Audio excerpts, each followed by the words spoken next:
धर्मदेव बोलना है। बोलिए ओम रक्ष रक्ष गणाध्यक्ष रक्ष त्रैलोक्य रक्षक भक्तानां अभयंकर्ता त्राता भव भवारणवा द्वैमातुरे कृपा सिंधो काणमातुरा अग्रज प्रभो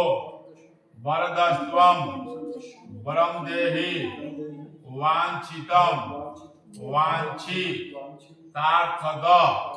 अनेन सफलार्घेण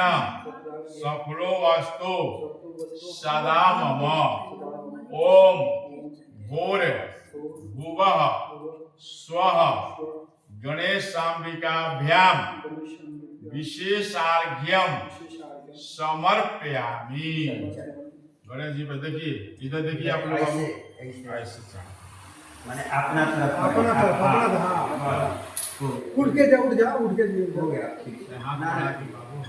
अपना तरफ बस ये वहाँ गए यहाँ था वहाँ फूल लेकर फूल अक्षत लेकर गणेश जी का